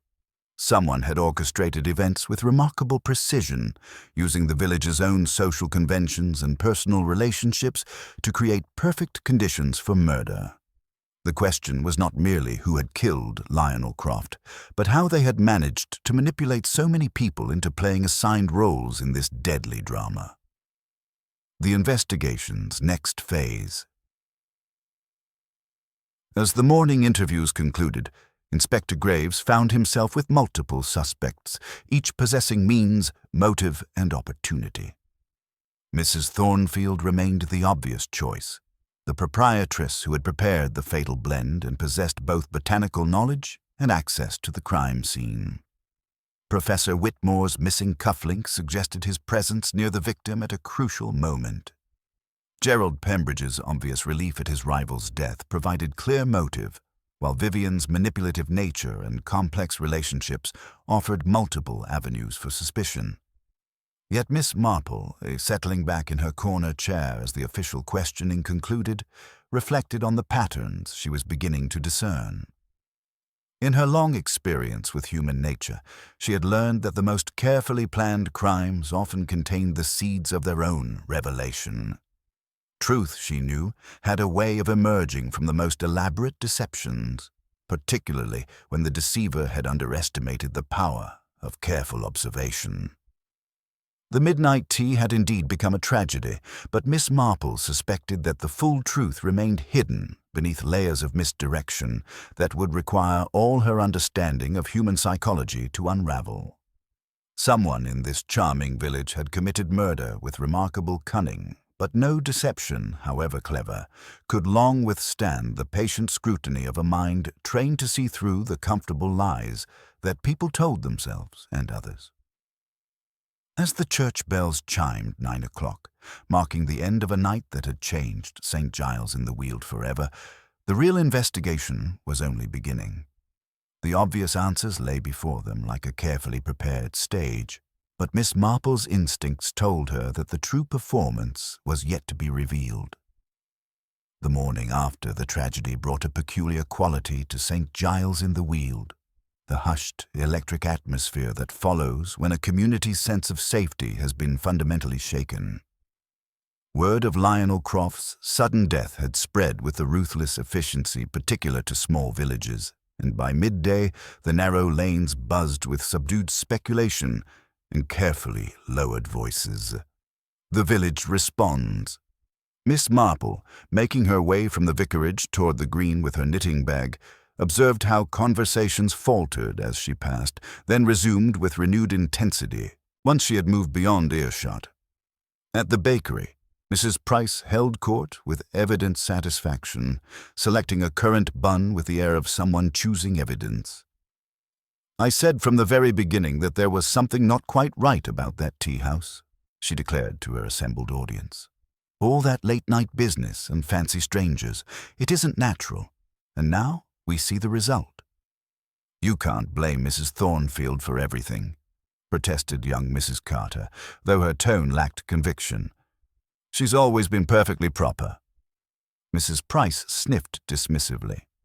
"Proper or not, she serves a tea that kills a man, and the very same night there's a break-in at the pharmacy. It doesn't take a detective to put two and two together. Miss Marple accepted her change with a gentle word to the baker, thinking privately that while it didn't take a detective to reach the first obvious conclusion, it certainly took one not to stop there. The human tendency to seize upon simple explanations, she reflected, was often the greatest obstacle to discovering truth. Dr. Haydock's crucial information. Her destination that morning was the Laurels, where Dr. Haydock had sent word through Mrs. Finch that he would welcome a visit. She found him in his surgery, sleeves rolled up and stethoscope discarded among untidy stacks of medical journals, his usually ruddy face shadowed with fatigue and concern. "Miss Marple," he said, rising with obvious relief, "I'm glad you've come. There are aspects of this business that trouble me greatly, medically speaking." He gestured for her to sit, then began pacing with the restless energy of a man wrestling with disturbing possibilities. "The pharmacy break-in. Inspector Graves asked me to inventory what was taken. It wasn't just any sedative, Miss Marple. A bottle of crystalline alkaloid is missing, very pure, very fast-acting, and quite lethal in the proper dose." Miss Marple's knitting needles paused almost imperceptibly. Not the sort of substance one leaves carelessly about. Precisely. It was in the locked poisons cabinet. Whoever took it knew exactly where to look and what they wanted. They had either a key or considerable skill with locks. His frown deepened. "And the symptoms young Morrison described? Rapid respiratory distress, sudden collapse. They're entirely consistent with alkaloid poisoning, not with any of Mrs. Thornfield's herbal preparations." "You sound as though you have specific concerns about the official investigation," Miss Marple observed mildly. Haydock's jaw tightened. "Graves is fixated on Mrs. Thornfield, and I'll admit I've no love for the woman. She's interfered more than once with my treatments, advising patients on her harmless remedies. But this suggests medical knowledge, Miss Marple. Someone who understood exactly what they were stealing and how to use it." Eleanor's emotional collapse. The breakthrough came that afternoon when Eleanor Ashworth, her fragile composure finally shattered beyond repair, requested a private meeting with Inspector Graves. Miss Marple, through the fortunate positioning that seemed to follow her naturally, found herself within earshot of the crucial conversation. Eleanor entered the interview room like someone walking to execution, her pale face streaked with tears and her hands trembling violently. When she spoke, her voice was barely above a whisper. "I have to tell someone," she began, the words tumbling out in a desperate rush. "I can't bear the guilt any longer. Mrs. Thornfield isn't the one who... She didn't know what I'd done." Inspector Graves leaned forward intently. "What exactly had you done, Miss Ashworth?" Eleanor's confession came in broken fragments, each word seeming to cost her enormous effort. "The special blend. I added something to it. Something I took from Dr. Haydock's surgery weeks ago when I was helping with the church charity preparations. Digitalis tablets that I ground up and mixed in." The admission hung in the air like a physical presence, but Miss Marple noted something curious in Eleanor's manner, the relief of confession mixed with a deeper, more persistent terror that suggested the full truth remained hidden. "You intended to poison Mr. Croft?" Graves pressed. "No." Eleanor's response was immediate and vehement. "I never wanted to kill him. I hoped it would just make him ill enough to leave the village, to show Vivian that he wasn't as wonderful as she believed." The medical contradiction. Dr. Morrison, who had been listening with growing concern, interjected with professional authority. "Eleanor, I need you to understand something crucial. The symptoms Mr. Croft displayed were not consistent with digitalis poisoning. Digitalis typically causes nausea, irregular heartbeat, and gradual weakness over time. What we witnessed was rapid respiratory distress and sudden collapse, entirely different symptoms." Eleanor's face went ashen as the implications became clear. "But if the digitalis didn't kill him, then what did?" It was Miss Marple who provided the answer, her voice gentle but certain. I think, my dear, that someone discovered your plan and used it as perfect cover for their own far more deadly purpose. Miss Marple's deduction. Inspector Graves turned to face Miss Marple with sharp attention. Are you suggesting that Miss Ashworth has been manipulated? I'm suggesting, Miss Marple replied with quiet conviction, that someone learned of Eleanor's desperate plan to make Mr. Croft ill and recognized it as an ideal camouflage for murder. While Eleanor was adding her relatively harmless digitalis, thinking she was merely ensuring someone would feel unwell enough to leave the village, the real killer was preparing to administer a lethal dose of the stolen alkaloid. The revelation sent shockwaves through the investigation. Eleanor's confession, rather than solving the crime, had revealed it to be far more sophisticated than anyone had suspected.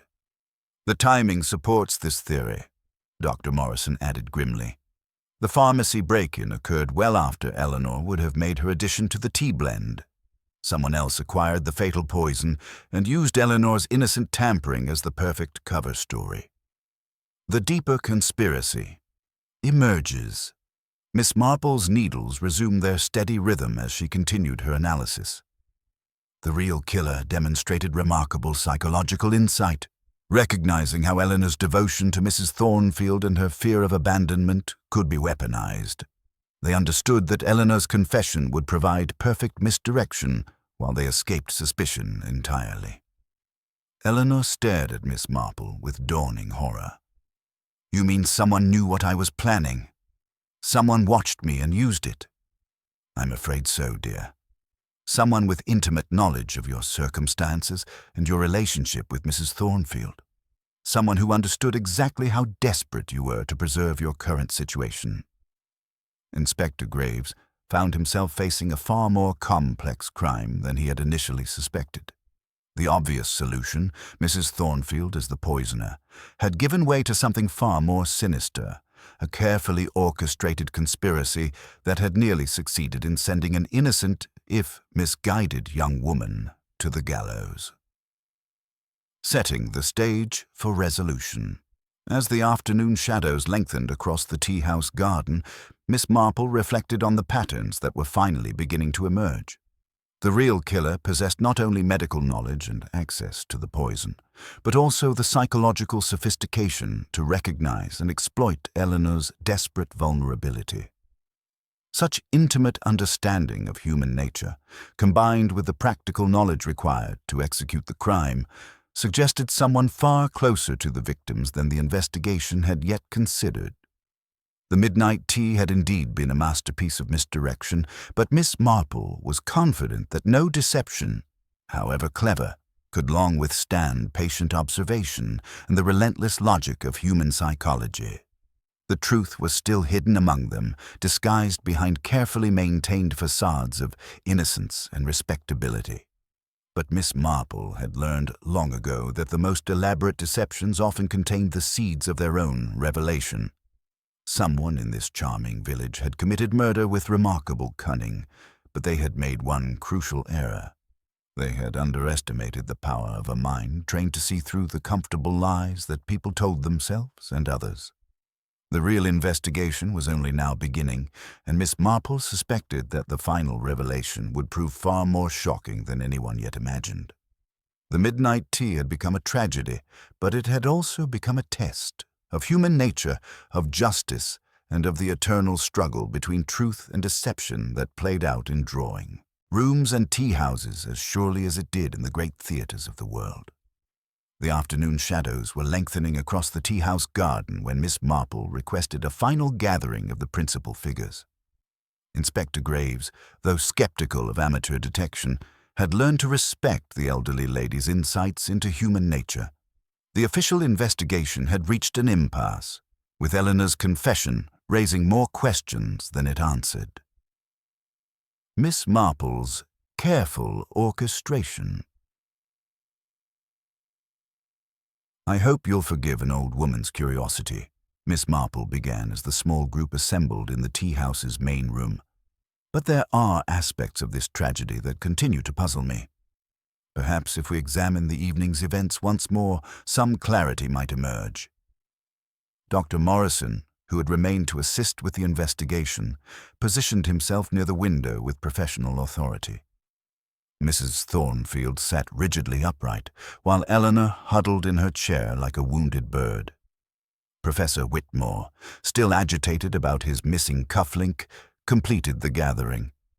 Miss Marple's knitting needles maintained their gentle rhythm as she spoke. The crime demonstrates remarkable sophistication, not merely in its execution, but in its psychological design. Someone recognized Eleanor's desperate plan and used it as perfect camouflage for actual murder. Dr. Morrison nodded with clinical interest. The medical evidence certainly supports that theory. Eleanor's digitalis could never have caused the symptoms we observed. The first subtle trap. Miss Marple's needles paused almost imperceptibly. Indeed, Doctor. Your quick identification of the contradiction was most helpful, though I confess I found it curious how readily you dismissed Eleanor's confession when she herself was so certain of her guilt. Medical facts are medical facts, Morrison replied smoothly. Digitalis poisoning presents entirely different symptoms: nausea, irregular heartbeat, gradual weakness. What we witnessed was acute respiratory distress and sudden collapse, consistent with alkaloid poisoning. Quite right, Miss Marple agreed mildly, though one might wonder how Eleanor, in her distressed state, could have been so mistaken about the effects of tablets she had been carefully preparing for weeks. Unless, of course, someone had encouraged that particular misunderstanding. Eleanor looked up sharply, her eyes wide with dawning confusion. But Dr. Morrison, you said, when I asked about the tablets for my headaches, you said they could be dangerous in large doses. Morrison's expression remained professionally neutral, but Miss Marple detected the faintest tightening around his eyes. I provide general medical advice to all villagers, Miss Ashworth. It's my duty to warn about potential dangers. The web of manipulation revealed. Miss Marple set down her knitting with deliberate care. How fortunate that you were available to pronounce Mr. Croft dead so definitively, Doctor. Another physician might have attempted more extensive resuscitation efforts, but your assessment was immediate and final.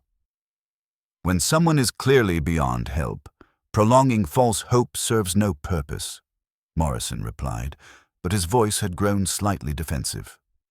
Indeed, and how remarkably efficient you were in identifying the missing alkaloid from the pharmacy. Dr. Haydock mentioned that the inventory was complex, yet you provided Inspector Graves with precise details almost immediately. Inspector Graves, who had been listening with growing attention, leaned forward. You did seem unusually familiar with the pharmacy's contents, Doctor. Morrison's composure showed its first crack. Dr. Haydock had given me access for emergency situations. I was naturally familiar with the controlled substances. Naturally, Miss Marple echoed softly. Though I wonder, when you examined Mr. Croft, did you remove your gloves to check his pulse properly? The question hung in the air like an accusation. Morrison's hand moved instinctively toward his medical bag, then stopped.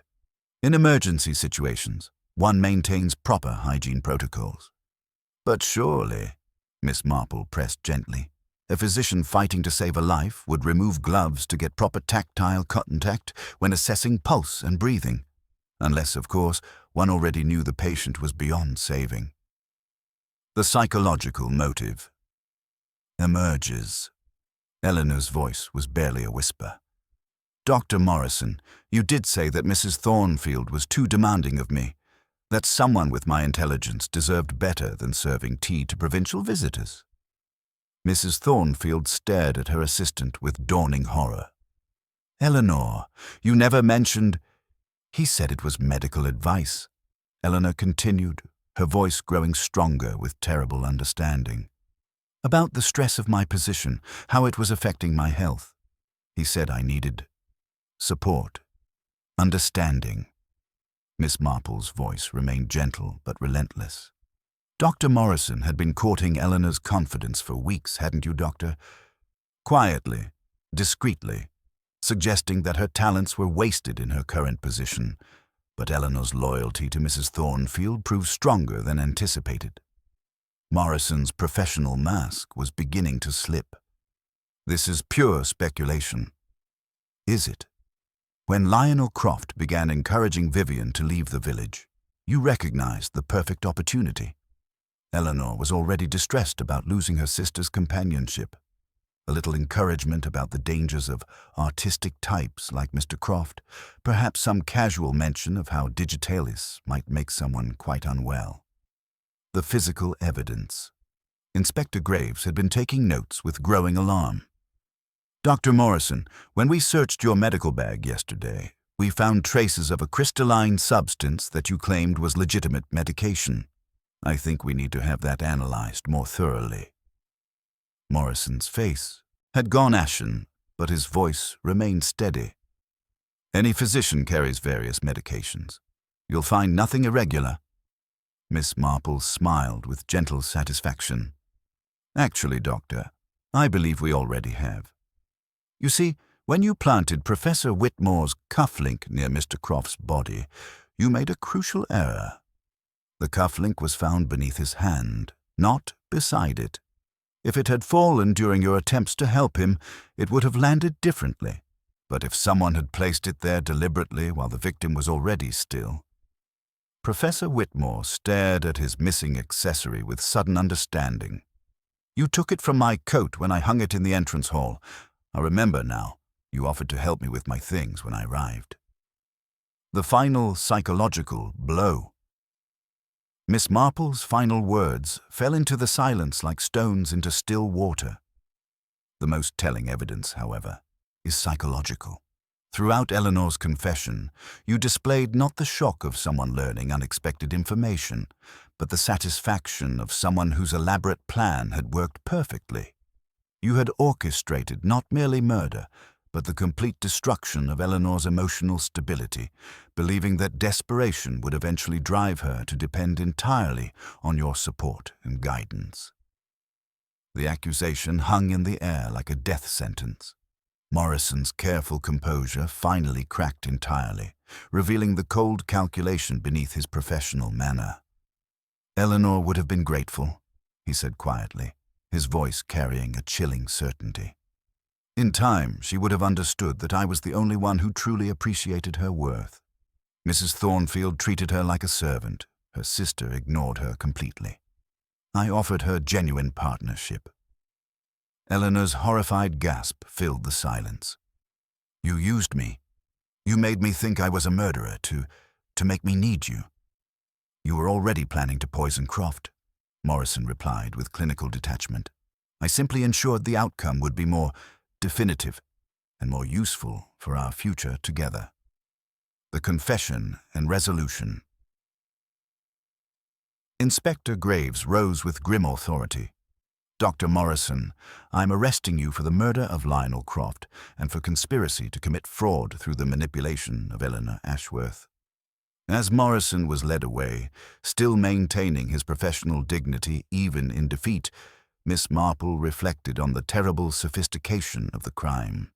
The killer had demonstrated not only medical knowledge and careful planning, but a chilling understanding of human psychology that allowed him to manipulate multiple victims simultaneously. Eleanor sat in stunned silence, finally understanding the full extent of her manipulation, while Mrs. Thornfield moved to comfort her with genuine maternal concern. The midnight tea had indeed become a tragedy, but truth had finally emerged from the elaborate web of deception that had nearly destroyed an innocent young woman's life. Human nature, Miss Marple murmured to Inspector Graves as they watched the constables escort Morrison away, can be remarkably predictable once one understands the patterns. The most dangerous criminals are often those who believe they understand it better than anyone else. They rarely anticipate that someone might be watching them with equal insight, but rather more benevolent intentions. The charming octagonal tea house would serve tea again, but the village of St. Giles in the Weald would never quite forget the night when murder had been served in the finest Royal Worcester china, disguised as medical care and psychological comfort. The arrest of Dr. Morrison sent profound shockwaves through St. Giles in the Weald, reverberating far beyond the immediate circle of those who had witnessed the midnight tragedy. The revelation that their trusted young physician, a man of apparent competence and respectability, had orchestrated such a calculated murder while systematically manipulating a vulnerable young woman struck at the very foundations of village trust and social order. The investigation's conclusion.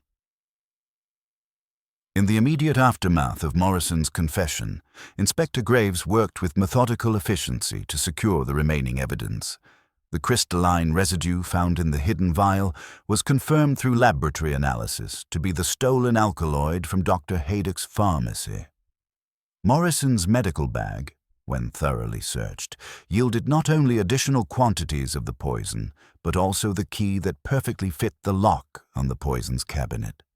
Evidence of premeditation that extended weeks before the actual crime. The sophisticated nature of Morrison's deception became increasingly clear as investigators pieced together his elaborate scheme. The pharmacy break-in on the night of the murder had been pure theater, designed to suggest opportunistic theft rather than careful planning. Morrison had actually stolen the alkaloid weeks earlier, giving himself time to study the village dynamics and identify the perfect moment for its use. Dr. Haydock, arriving from Much Haddam to assist with the medical aspects of the investigation, struggled with the professional betrayal. "I trusted him completely," he admitted to Miss Marple with evident pain. "Keys to my surgery, access to controlled substances, intimate knowledge of our patient's conditions. He used every privilege of his position to plan and execute murder." The community's struggle with betrayal. The village's response to Morrison's exposure revealed the complex ways communities process such fundamental violations of trust. For a place that lived on conversation and speculation, there came an unusual period of stunned silence, as though the collective mind of St. Giles had been forced to confront something too disturbing for immediate comprehension. When talk resumed, it carried a new edge of uncertainty. Mrs. Price, holding court at the bakery with her usual authority, declared that she had always sensed something not quite right about that young man, but her confident hindsight could not mask the deeper unease that pervaded the village. If a respected medical professional could harbor such calculating malice beneath a facade of caring competence, what other trusted figures might prove equally deceptive? The betrayal was particularly acute because Morrison had violated not merely social trust but professional ethics. Patients who had confided their most intimate health concerns now questioned every interaction, every diagnosis, every treatment recommendation. The violation cut to the heart of the doctor-patient relationship that forms one of society's most sacred bonds. Eleanor's difficult recovery. Perhaps no one struggled more with the aftermath than Eleanor Ashworth herself. The young woman had endured months of systematic manipulation, led to believe she was capable of murder while being groomed as an unwitting accomplice to the actual crime. The psychological damage was profound and would require careful healing. Mrs. Thornfield, displaying unexpected maternal warmth beneath her usual commanding exterior, made immediate arrangements for Eleanor's care. "You will remain with me as long as you wish," she declared with characteristic decisiveness, "not as an employee, but as family. This house has been too quiet since my sister passed, and I believe we could both benefit from genuine companionship." The relationship between the two women, previously defined by employer and servant roles, began to transform into something more authentic and mutually supportive. Mrs. Thornfield's earlier imperious manner softened as she recognized how her focus on perfection and control had contributed to Eleanor's vulnerability to manipulation. "I should have seen how frightened you were," Mrs. Thornfield admitted during one of their quiet conversations. "I prided myself on managing everything efficiently, but I failed to notice that you needed understanding rather than mere instruction." Eleanor's recovery was gradual and painful. The guilt she had carried for weeks, the terrible belief that she had murdered Lionel Croft, slowly gave way to understanding of how thoroughly she had been manipulated by someone who had exploited her best qualities for his own twisted purposes. Understanding Morrison's psychology. As the full scope of Morrison's scheme became clear, the sophisticated nature of his psychological manipulation revealed itself to be even more chilling than the murder itself. He had spent months carefully studying the social dynamics of the village, identifying not only Eleanor as his primary target, but also the complex web of relationships that could be exploited to create perfect conditions for his crime.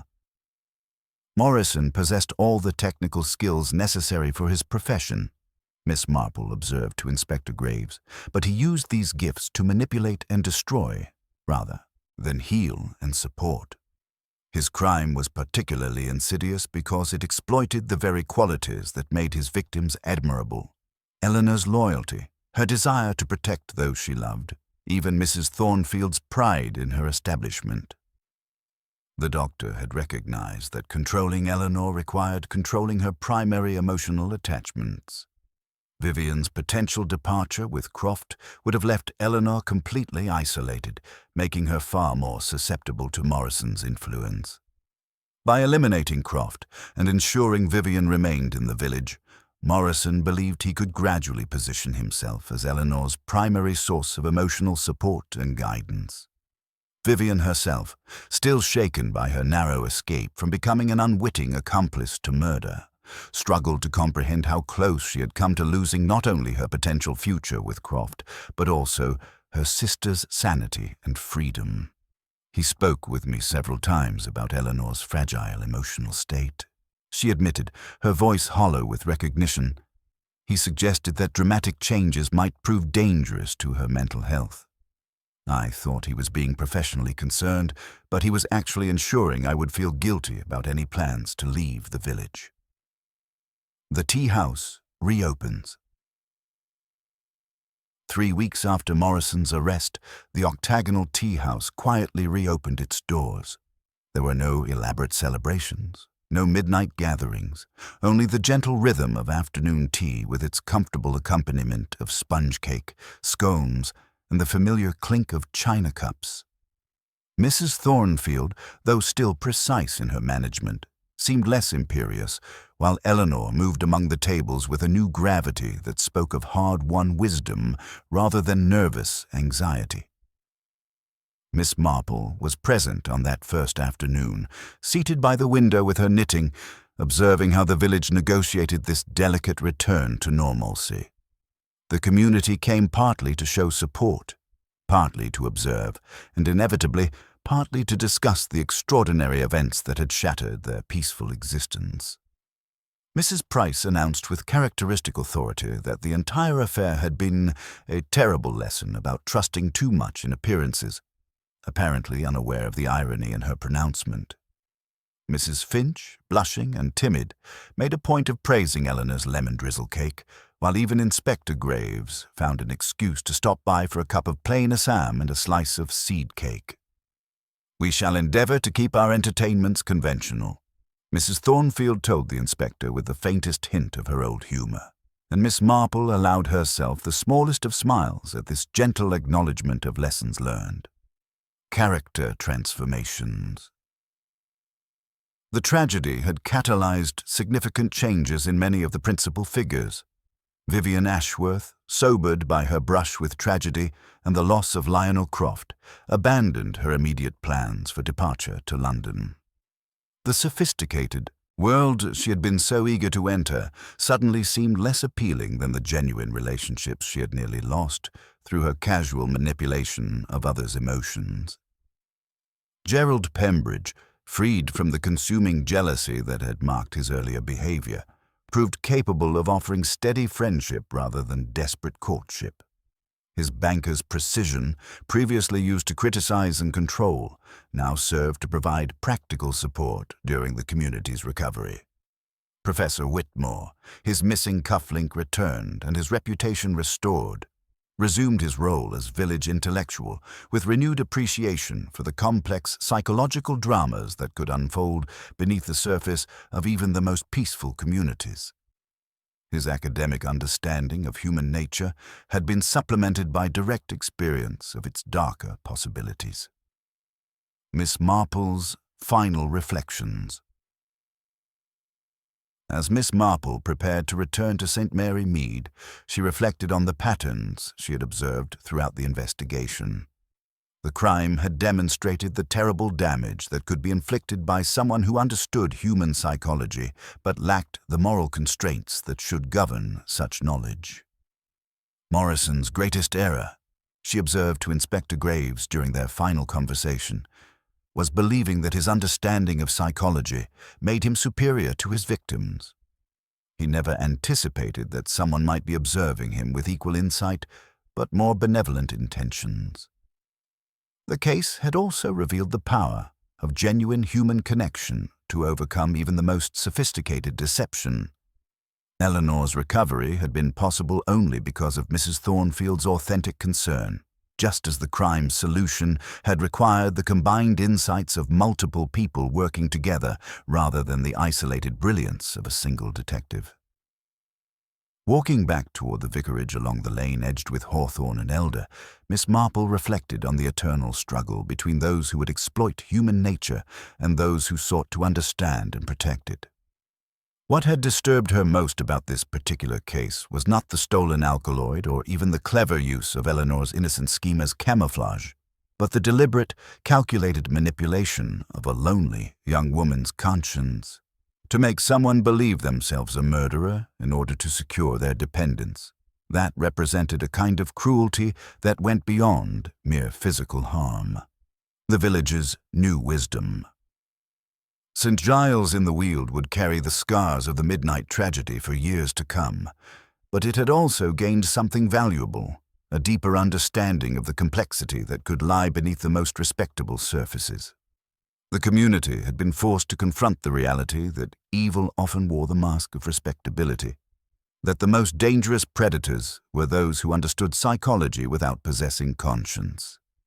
Yet the village had also demonstrated remarkable resilience. People had learned, grown, and adapted. Pride had softened, fear had been replaced by something sturdier, and the community had become more discerning without necessarily becoming more suspicious. The roses in the tea-house garden would bloom again, and the scent of freshly baked scones would once more fill the air, but the innocence of St. Giles in the Weald had been irrevocably changed, perhaps for the better. Enduring lessons. As the church bells chimed 4 o'clock on that peaceful afternoon, Miss Marple settled back into her knitting with quiet satisfaction. Justice, insofar as human institutions could administer it, would be done. Morrison would face trial for his crimes. Eleanor would receive the mercy and understanding she deserved, and life in the village would continue, altered but not broken.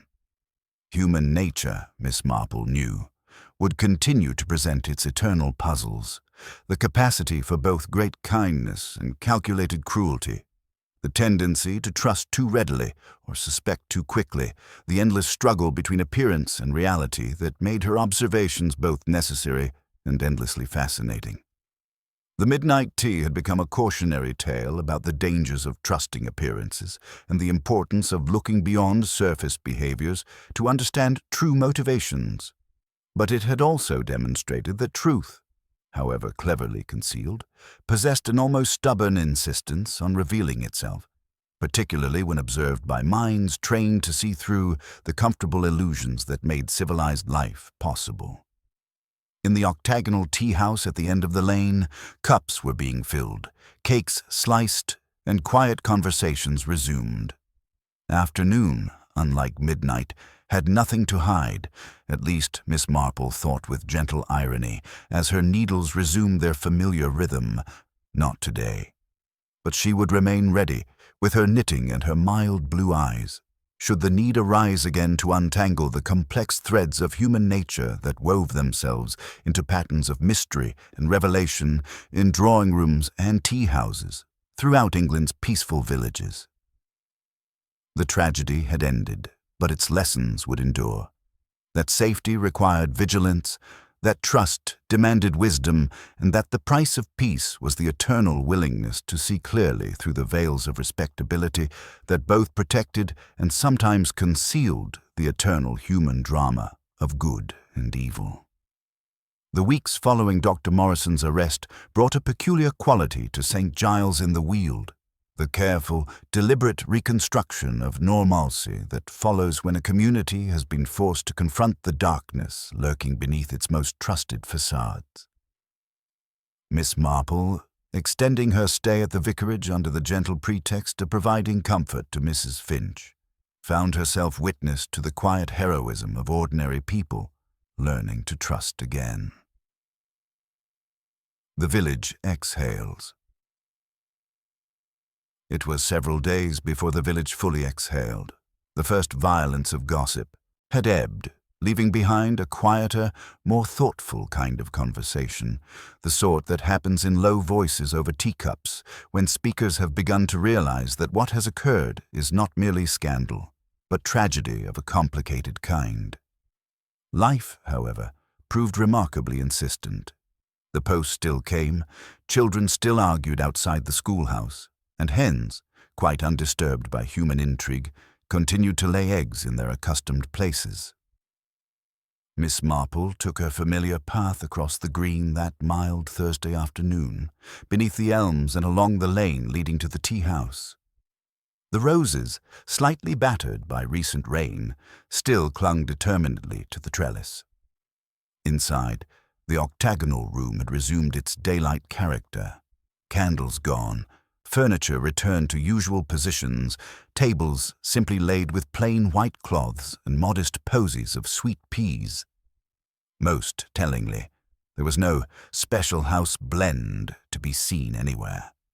The printed menu listed only common varieties, and at the bottom, herbal infusion, chamomile. The trial's revelations.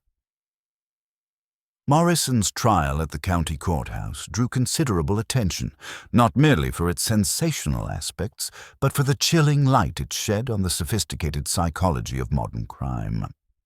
The prosecution methodically revealed the extent of Morrison's manipulation, presenting evidence that went far beyond simple murder to encompass systematic psychological abuse.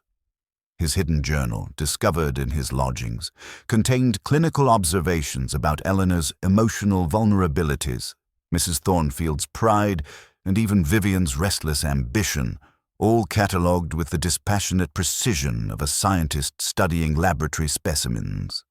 When asked to explain his actions, Morrison spoke with the same professional detachment he might have used to describe a medical procedure.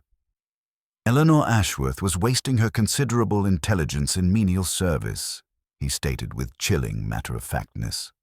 I offered her an opportunity for genuine partnership with someone who appreciated her worth. The unfortunate necessity of removing Mr. Croft was merely an obstacle to be overcome. His complete inability to recognize the moral horror of his actions provided a disturbing glimpse into a mind that understood human psychology without possessing human empathy. Eleanor's transformation. Eleanor's testimony proved to be the trial's most emotionally powerful moment. Taking the witness stand with quiet dignity that belied her earlier fragility, she spoke with remarkable clarity about the months of systematic manipulation she had endured. Dr. Morrison made me believe that my feelings were medical symptoms requiring his guidance, she explained to the hushed courtroom. He convinced me that my loyalty to Mrs. Thornfield was unhealthy dependence, that my concern for my sister was neurotic anxiety. Most insidiously, he encouraged my plan to make Mr. Croft ill while knowing he intended to kill him. He allowed me to believe I was a murderer, knowing that guilt would make me completely dependent on his support. When Miss Marple visited the reopened tea-house, she found Eleanor transformed. The young woman moved among the tables with quiet confidence, no longer the nervous girl who had trembled over every teacup. Her hands, Miss Marple observed with satisfaction, no longer shook when she reached for the teapot. "I'm learning properly now," Eleanor told her, bringing china tea and fresh scones. not just copying instructions. Mrs. Thornfield is teaching me the running of the business. She says that in time, if I wish, we might go into partnership. Officially." There was something profoundly steadying in that word. Partnership. Eleanor had also enrolled in a correspondence course in horticulture, finding solace in the methodical study of plants, a stark contrast to the dangerous botanical knowledge that had nearly destroyed her. Mrs. Thornfield's evolution. Mrs. Thornfield herself had undergone significant changes.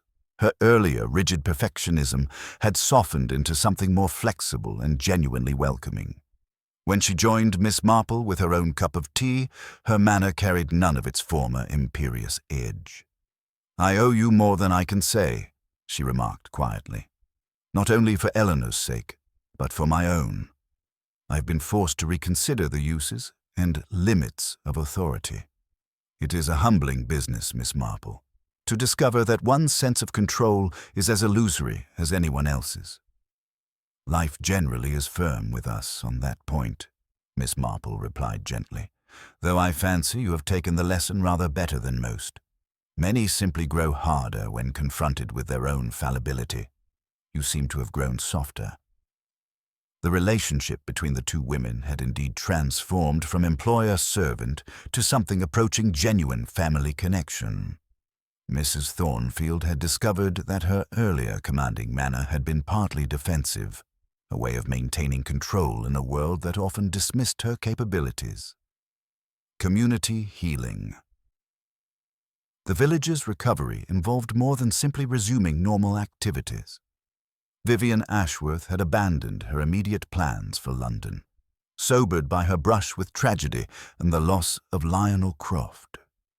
Her relationship with Gerald Pembridge had evolved from manipulation to genuine friendship, both discovering common ground in their concern for Eleanor and appreciation for village life's quieter satisfactions. "I was so foolish," Vivian confided to Miss Marple during one of their walks. "Chasing after excitement, always thinking the grass was greener elsewhere. I didn't see what was right here, what truly mattered." Professor Whitmore, his missing cufflink returned and reputation restored, had become more aware of the community's social dynamics. "We prided ourselves on being close-knit," he admitted, "but we were close-knit only within our established circles." Eleanor existed on the periphery, visible enough to serve tea but invisible when she needed understanding. Dr. Haydock, having returned to full-time practice, made particular efforts to rebuild trust in medical authority. His approach to patient care became notably more collaborative, recognizing that Morrison's betrayal had damaged faith in professional competence generally. Miss Marple's final reflections. As Miss Marple prepared for her departure, Mrs. Thornfield made an unexpected request. "I wonder, would you permit correspondence from time to time? You see, I find I'm at the beginning of things again. It is not a comfortable position for one of my age. I should value the occasional outside perspective." "I should be very pleased," Miss Marple replied warmly. "I've always found that beginnings, while inconvenient, are rarely dull."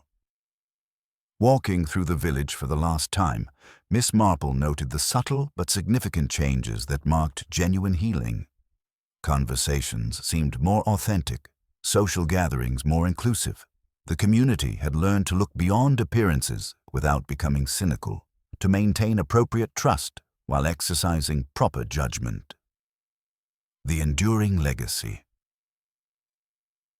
The octagonal tea house would continue serving afternoon teas, its china gleaming in gentle light, but it would also serve as a reminder that evil could appear in the most respectable forms, that manipulation could masquerade as care, and that the price of safety was eternal vigilance combined with genuine compassion. As the church bells chimed the evening hour, and Miss Marple settled into the railway carriage bound for St. Mary Mead, she reflected on the eternal human drama she had witnessed. Morrison's greatest error had been believing that understanding psychology made him superior to other people. He had never recognized that true wisdom involved not just understanding human nature, but respecting it, protecting rather than exploiting it. The midnight tea had ended in tragedy, but it had also revealed the remarkable capacity of ordinary people to survive extraordinary deception, to learn from terrible experience, and to build something stronger from the ruins of shattered illusions. The village had paid a terrible price for these lessons, but from that tragedy had emerged deeper wisdom about human nature and more authentic connections between community members. Human nature, Miss Marple thought as her knitting needles resumed their familiar rhythm, was capable of monstrous calculation. But it was also capable of growth, of admitting error, of choosing to become better rather than merely more afraid. That was why she never quite despaired of it, despite all she had seen. Outside the carriage window, the countryside rolled on, green and deceptively peaceful. Somewhere ahead lay St. Mary Mead, with its own secrets and certainties. The case of the midnight tragedy would join all the others in her memory, catalogued, understood, filed away, not merely as puzzle solved, but as another lesson in that vast, unending study she had made of human beings and their eternal capacity for both darkness and redemption. 6 months after her return to St. Mary Mead, Miss Marple received the first in what would become a cherished correspondence from St. Giles in the Weald. The cream-colored envelope bore Mrs. Thornfield's distinctive handwriting, firm and upright, speaking of renewed confidence and purpose. Letters from a changed village. "My dear Miss Marple," the letter began, "you encouraged me to view recent events as a beginning rather than an ending, though I confess that at my age I had generally preferred conclusions to fresh starts. I find, however, that beginnings can be remarkably invigorating when one has reliable companionship and sufficient tea to sustain the effort." Mrs. Thornfield's account revealed far more than mere business updates. The tea house had not only survived its tragic association, but had flourished, drawing visitors from neighboring villages who came seeking both excellent refreshments and the peculiar comfort of a place where darkness had been confronted and overcome. The octagonal building had been repainted in cheerful cream with green trim, and new gardens designed by Eleanor showcased her growing expertise in horticulture. "Eleanor has surprised us all, most particularly herself," Mrs. Thornfield continued. "Her correspondence course in hotel management proceeds excellently, but it is her intuitive understanding of hospitality that truly impresses. She has learned the difference between serving people and caring for them, a distinction I fear I spent years failing to appreciate." A second letter in Eleanor's rounder hand arrived the same week. "Dear Miss Marple," it read, "Mrs. Thornfield said she had written, but I wanted to add my own thanks for helping me reclaim my life and my sense of worth. The partnership we discussed has become official. There is now a brass plaque reading Thornfield and Ashworth, proprietresses, beside our entrance, and I can scarcely believe my name belongs there." Eleanor wrote with touching honesty about her recovery. "I've learned that my feelings were never symptoms requiring medical correction, as Dr. Morrison suggested, but natural responses to difficult circumstances. Dr. Haydock says that sometimes being upset is the healthy part, and expecting oneself never to be distressed is what causes the real harm." A community transformed. When Miss Marple accepted Mrs. Thornfield's invitation to visit for the village's new autumn harvest tea, a deliberately daytime affair with no mysterious blends or theatrical lighting, she observed changes that went far beyond fresh paint and new management arrangements. The entire community had been subtly but profoundly altered by its brush with sophisticated evil. Dr. Haydock had implemented comprehensive reforms in medical practice, including new procedures for managing controlled substances and monthly health education sessions in the church hall. "We learned," he explained to Miss Marple, "that professional competence cannot be taken for granted, but neither can we allow suspicion to poison necessary trust. The balance requires constant attention." Vivian Ashworth had abandoned her immediate plans for London sophistication, discovering unexpected satisfaction in teaching at the village school and collaborating with Professor Whitmore on local history articles for the County Gazette. "I thought I needed excitement," she confided, "when what I actually needed was purpose. It's remarkable how one can mistake symptoms for the disease itself."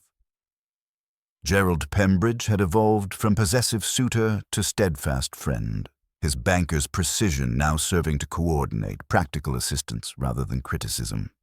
Even Constable Polk carried himself with new confidence, having learned that effective police work required patient attention to detail rather than hasty conclusions. Institutional safeguards and social healing. The village had implemented practical changes without becoming paranoid or unwelcoming. New oversight procedures for professional services, more inclusive social structures, and improved support systems for vulnerable community members created genuine security without sacrificing the openness that made village life valuable. Professor Whitmore had organized discussion groups that helped community members process their experiences and distinguish between healthy skepticism and paralyzing suspicion. "We discovered," he explained, "that Morrison's greatest weapon was his ability to make manipulations appear as care and guidance, understanding that psychology helps us recognize genuine concern when we encounter it." The tea house itself had become an unexpected symbol of renewal. The same octagonal room that had witnessed Morrison's cold calculation and Eleanor's terrified compliance now hosted children's birthday parties, book club meetings, and the quiet conversations of neighbors who had learned to trust more wisely rather than trust less completely. Miss Marple's deeper understanding. As Miss Marple settled back into the familiar rhythms of St. Mary Mead, she reflected on the patterns she had observed throughout the investigation and recovery. The case had reinforced her long-held belief that understanding human nature came not from academic study, but from patient observation of everyday behavior. The small jealousies, minor resentments, unspoken affections, and quiet sacrifices that revealed character more clearly than any psychological theory. Morrison's fundamental error, she observed to her friend Miss Hartnell over afternoon tea, was believing that intellectual understanding of psychology granted him superiority over other people. He never recognized that true wisdom involves not just comprehending human nature, but respecting it, protecting rather than exploiting it. The case had also demonstrated the remarkable resilience of ordinary people when confronted with extraordinary deception. Eleanor's recovery, Mrs. Thornfield's growth, and the village's collective healing proved that communities possessed surprising strength when they chose understanding over blame and growth over mere survival. The knitting of human patterns. Miss Marple's knitting needles resumed their familiar rhythm as she contemplated the intricate patterns that connected all human behavior. Each case, each mystery, added another thread to her understanding of the eternal drama that played out in drawing rooms and tea houses as surely as on grand stages. Morrison had understood the mechanics of manipulation, but had missed the deeper truth that human beings, when treated with genuine respect and care, possessed remarkable capacity for both wisdom and healing.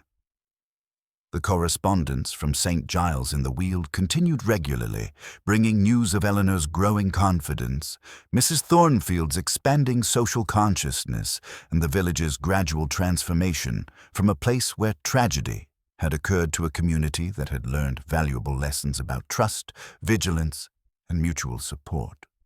The enduring legacy. 1 year after the midnight tragedy, Miss Marple received a photograph of the tea-house garden in full autumn glory, Eleanor's careful cultivation having created something both beautiful and practical. On the back, in Mrs. Thornfield's precise handwriting, were the words, "Where darkness once visited, light now dwells permanently. Thank you for helping us learn the difference between the two." The octagonal tea house would continue serving its excellent teas and modest cakes, but it would also serve as a reminder that evil often appeared in respectable forms, that manipulation could masquerade as care, and that the price of safety was eternal vigilance combined with genuine compassion. The village had paid a terrible price for these lessons, but from tragedy had emerged deeper wisdom about human nature and more authentic connections between community members. As the church bells of St. Mary Mead chimed the evening hour, Miss Marple reflected on the eternal balance that allowed civilization to persist. So much depended on people behaving decently when they need not, on unremarkable virtues. Loyalty, honesty, ordinary kindness, outweighing occasional eruptions of selfishness and cruelty. The danger lay not in darkness itself, but in the temptation to deny its existence until recognition came too late. The pattern continues. Human nature, Miss Marple knew, would continue presenting its eternal puzzles. The capacity for both great kindness and calculated cruelty, the tendency to trust too readily or suspect too quickly, the endless struggle between appearance and reality that made her observations both necessary and endlessly fascinating. Somewhere, she was certain, another village, another community, would be quietly growing its own tangle of secrets and tensions. Life would produce fresh dramas requiring patient untangling. That was not cause for alarm, but simply part of the great, ongoing narrative of human existence. The midnight tea had ended in tragedy, but it had also revealed the remarkable capacity of ordinary people to survive extraordinary deception, to learn from terrible experience, and to build something stronger from the ruins of shattered illusions. The case would be remembered in St. Giles in the Weald as proof that truth, however cleverly concealed, possessed an almost stubborn insistence on revealing itself to minds trained to see through the comfortable lies that made civilized life possible. Outside her window, the peaceful countryside of England rolled on, green and deceptively tranquil.